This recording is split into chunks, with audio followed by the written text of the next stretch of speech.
Next we are going to study it. Third sphere is atmosphere.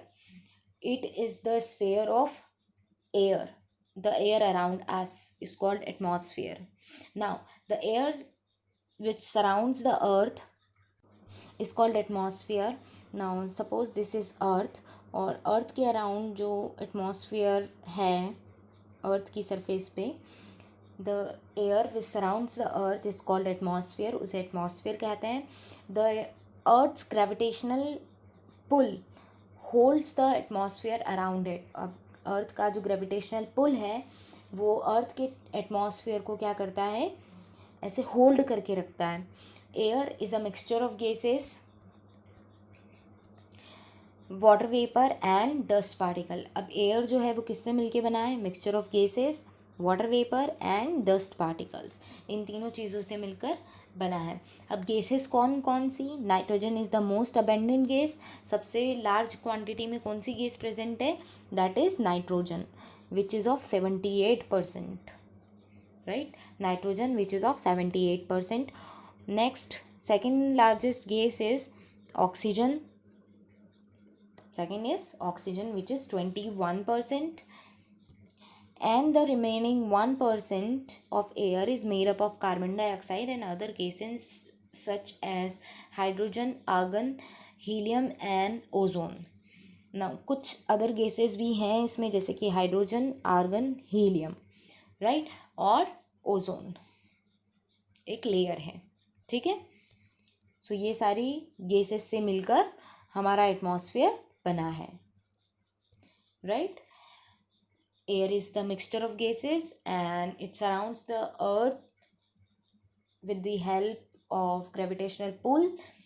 It holds the atmosphere around the earth. Now what are the importance of atmosphere? Importance are the condition of atmosphere like temperature, pressure, humidity, sunshine makes up the weather of a place.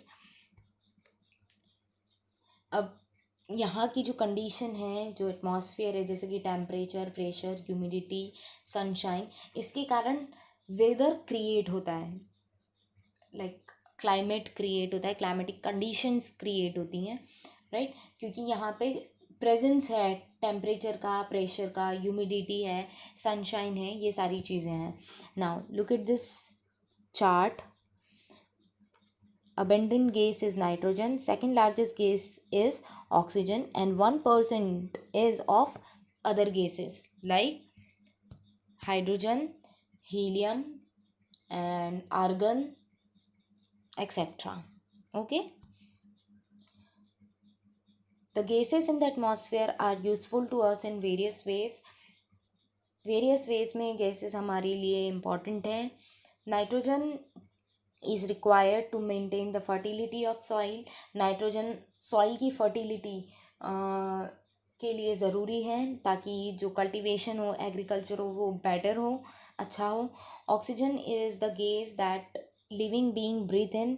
Oxygen living beings के लिए बहुत ज़्यादा ज़रूरी है. Carbon dioxide helps plant to produce food in the presence of sunlight. Carbon dioxide plants के लिए ज़रूरी है क्योंकि वो फूड प्रोड्यूस करते हैं in the presence of sunlight. It also keeps the earth warm by absorbing the heat radiated from the surface. अब earth का जो एटमॉस्फेरिक कंडीशन है वो क्या करती है, हीट को अब्जॉर्व करके रखती है, वार्म रखती है, और it also keeps the earth warm by absorbing the heat radiated from the surface. Ozone protects us from the harmful ultraviolet rays of the sun. You must have heard that there is a ozone layer which protects us from ultraviolet radiations reflected from the sun. तो अर्थ के around एक ozone layer है जो ultraviolet rays से हमें protect करती है. Now water vapour in the atmosphere condenses and causes precipitation. अब वाटर वेपर्स जो इवेपोरेट होकर अपवर्ड मूव करती हैं वो कंडेंस होती हैं, क्लाउड्स का फॉर्मेशन होता है, एंड फिर precipitation that is rainfall acquire होती है. ठीक है, The last sphere which we are going to study is biosphere. It is the sphere of living being or living organism. So let's study biosphere. The narrow zone where land, water and air come into contact with each other is called the biosphere. Biosphere क्या है? एक narrow zone जहाँ पे land, water और air एक दूसरे के contact में आते हैं, उस नैरो जोन को बायोस्फीयर कहते हैं. Hydrosphere means water, atmosphere means air, lithosphere means land. So land, air and water, ये तीनों जोन्स एक दूसरे के कांटेक्ट में कहाँ आ रहे हैं? इस नैरो जोन में, right. So this narrow zone is called biosphere, जहाँ पे एयर भी है, वाटर भी है और लैंड भी है. ठीक है. Importance of biosphere. Biosphere provides a life, earth with life, as it is the only domain where living being exist. Now biosphere अर्थ को लाइफ प्रोवाइड करता है जस्ट बिकॉज ये एकलौता ऐसा स्फेयर है जहाँ पे लिविंग बीइंग एग्जिस्ट कर सकता है, क्योंकि यहाँ पे तीनों चीज़ का प्रेजेंस है, एयर, वाटर एंड लैंड. अगर कोई भी एक चीज़ अगर एब्सेंट होगी या प्रेजेंस नहीं होगा तो human life is not possible. They range from microscopic organism to huge trees, animals and human. और ये जो living beings हैं इसमें माइक्रोस्कोपिक एनिमल से लेके ह्यूज ट्रीज, प्लांट्स, एनिमल्स और ह्यूमन बीइंग भी इंक्लूड है. This great variety of life on earth is called biodiversity. और ये जो ग्रेट वेराइटी ऑफ लाइफ है जो अर्थ पे प्रेजेंट है, जिसमें ट्रीज़ हैं, एनिमल्स हैं, माइक्रोस्कोपिक ऑर्गेनिज्म हैं, ह्यूमंस हैं, ये सब क्या कहलाता है? बायोडाइवर्सिटी कहलाता है. ठीक है. Now the next paragraph. The component of the biosphere are divided into two major groups. अब बायोस्फीयर के जो कंपोनेंट्स हैं उनको दो पार्ट्स में डिवाइड किया जाता है. First one is plant kingdom, second one is animal kingdom. This is plant kingdom and animal kingdom. They are interdependent and also depend on biosphere for survival. ये एक दूसरे पे डिपेंडेंट होते हैं और बायोस्फीयर पे भी डिपेंडेंट हैं.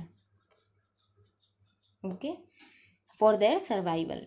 All the living organisms are interdependent and in turn depends on biosphere for survival. और जितने भी लिविंग ऑर्गेनिज्म होते हैं, भले वो एनिमल हो, ह्यूमन बीइंग हो, माइक्रोस्कोपिक ऑर्गेनिज्म हो, ये सब इंटरडिपेंडेंट होते हैं और बायोस्फीयर पे डिपेंडेंट होते हैं अपने सर्वाइवल के लिए.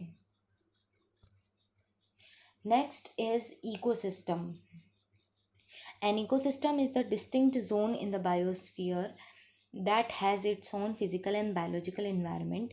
It may be as a large as ocean or a forest or as small as pond or a field. Now ecosystem एक distinct zone होता है बायोस्फीयर में.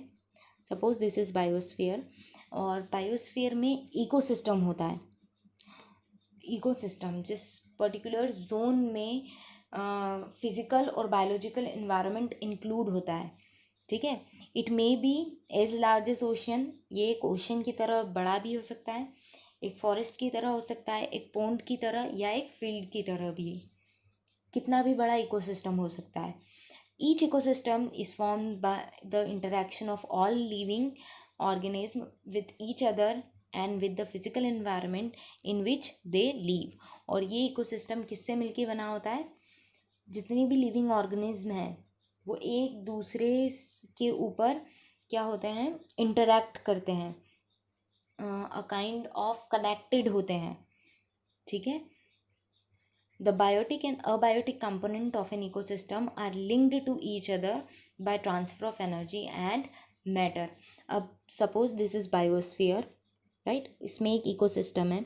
अब ये इकोसिस्टम कितना भी बड़ा हो सकता है. अब इस इकोसिस्टम में कुछ बायोटिक एलिमेंट्स होंगे, कुछ अबायोटिक एलिमेंट्स होंगे जो एक दूसरे पे डिपेंड करेंगे. जैसे कि अगर हम एग्जांपल लें मरीन लाइफ का, तो मरीन लाइफ में फिशेस होती हैं, प्लांट्स होते हैं, सी हॉर्स, ये सब क्या है, एक दूसरे पे डिपेंडेंट है, उनकी लाइफ साइकिल वाटर के अंदर ही चलती है, राइट। तो वो उनका इकोसिस्टम है। तो ऐसे ही हमारे इन्वायरमेंट में बहुत सारे इकोसिस्टम्स हैं और वो एनर्जी को ट्रांसफ़र करते हैं। In every ecosystem, there is a perfect balance or equilibrium in transfer of energy and matter among the different components. This is known as ecological balance. अब हर इकोसिस्टम में एक परफेक्ट बैलेंस होता है, एक equilibrium, transfer of energy होती है, और इस इक्वल बैलेंस को क्या बोलते हैं, इकोलॉजिकल सिस्टम कहते हैं। Human environment, human being are an important part of biosphere। Human being एक important part है बायोस्फीयर का। yes, in fact humans are the only living organism who can consciously alter the environment to suit their needs। और human being ही ऐसा living organism है जो consciously अपने environment को change कर सकता है अपनी नीड्स के according. Early humans lived in the natural environment and adapted themselves according to surroundings। और early human beings जो थे वो natural environment के according अपने आप को adjust करते थे। With the passage of time, the requirement of human being increased, and in order to fulfill needs, humans have modified natural environment through various activities without realizing its adverse effect। ना earliest human beings ने environment के according अपने आप को change किया था, लेकिन जैसे जैसे मॉडर्न टाइम, मॉडर्न एरा आया, डेवलपमेंट्स हुए, तो ह्यूमन बीइंग ने क्या किया, इन्वायरमेंट को मॉडिफाई किया, नेचुरल इन्वायरमेंट को अपनी नीड्स के अकॉर्डिंग मॉडिफाई किया, बिना उसके डिसएडवांटेज को सोचे।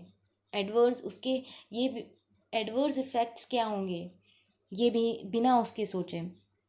Farming, grazing, mining, lumbering, industry, transport and construction are some human activities that have affected our natural environment. बहुत सारी ऐसी एक्टिविटीज़ हैं जैसे कि farming, grazing, mining, lumbering, industry, transport, construction, ये सारी एक्टिविटीज़ के कारण नेचुरल एनवायरनमेंट क्या हुआ है, अफेक्ट हुआ है। This has resulted in the disruption of the ecological balance, और जिसके कारण इकोलॉजिकल बैलेंस जो है वो डिस्टर्ब हुआ है। Degradation of the environment has been brought about primarily by human interference। Therefore, we need to be sensitive and aware of various environmental problems and take care not to destroy our environment। जिसके कारण environment में degradation हुआ है क्योंकि human being ने क्या किया है, कंटिन्यूस इंटरफेयर किया है, कंटिन्यूस चेंज करने की कोशिश की है, और इसीलिए हमें हमारे आसपास के इन्वायरमेंट को और इन्वायरमेंट की प्रॉब्लम्स को ध्यान में रखना चाहिए और हमारे इन्वायरमेंट को डिस्ट्रॉय नहीं करना चाहिए। सो ह्यूमन इन्वायरमेंट क्या है, जैसे कि बिल्डिंग, रोड, राइट, ये सब क्या है, ह्यूमन इन्वायरमेंट। वो इन्वायरमेंट जो ह्यूमन बीइंग ने अपनी कन्वीनियंसी के लिए बनाया है।